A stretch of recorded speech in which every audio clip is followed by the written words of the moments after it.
అలాగే బాలకృష్ణ గారు మాట్లాడుతూ పవన్ కళ్యాణ్ సినిమాలపైనే కాకుండా ప్రజా సమస్యలపై ఆయన దృష్టి సారించడం అనేది అని చెప్పేసి కొనియాడారు. దీనిపై మీరు ఏమంటారు సార్? అంటే బాలకృష్ణ గారికి అంటే దాదాపు ఒక 40 సంవత్సరాలు వాళ్ళ రాజకీయం వాళ్ళ ఇంట్లోనే పుట్టడమే. ఎన్టీ రామారావు గారు, చంద్రబాబు నాయుడు గారు అంటే రాజకీయాలు ఆ సినీ రంగాన్ని నందమూరి కుటుంబం ఎప్పుడు వేరుగా చూస్తుంది లేదు. గత 4 దశాబ్దాలుగా రాజకీయం ఒక సినీ రంగం అనేది ఒకటిలాగా వాళ్ళకి ఒకటే ప్లాట్ఫామ్ ఉంది. ఇక పవన్ కళ్యాణ్ గారి దగ్గరికి వస్తే చిరంజీవి గారు కూడా రాజకీయ రంగ ప్రవేశం చేశారు. తర్వాత మళ్ళీ బ్యాక్ టు పెవిలియన్ ఆయన మళ్ళీ సినీ రంగంలో వెళ్ళిపోయారు. వాళ్ళు సక్సెస్ కాలేకపోయారు.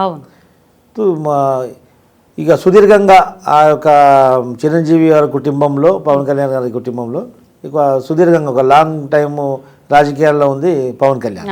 దాదాపు ఇప్పుడు 10 సంవత్సరాలు కావస్తుంది.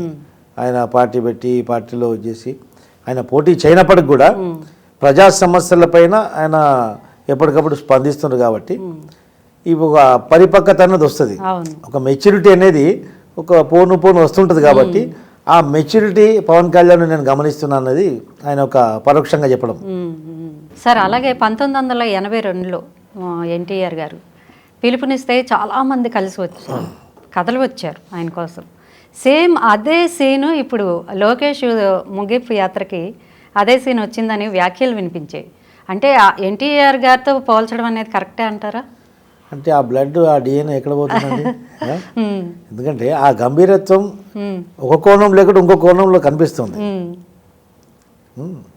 లోకేష్ గారు ముగిస్తూ జోహార్ అన్న ఎన్టీఆర్ అన్నారు కదా, అప్పుడు లోకేష్ గారి యొక్క బాడీ లాంగ్వేజ్ ఒకవైపు ఎన్టీఆర్ గారు అన్నట్టే ఉన్నట్టు. ఎందుకంటే తండ్రి పోలికలో తాత పోలికలో ఏదో యాంగిల్లో రావడం కంపల్సరీ. ఎందుకంటే లోకేష్ గారు గతంలో ఉన్నటువంటి లోకేష్ గారికి ఇప్పుడున్న లోకేష్ గారికి చాలా డిఫరెంట్. ఆ యువగలం తర్వాత ఒక గంభీరత్వం వచ్చేసింది. మా చంద్రబాబు నాయుడు గారు ఒక పెద్ద పులి అయితే ఇంకో చిన్న పులి మాకు.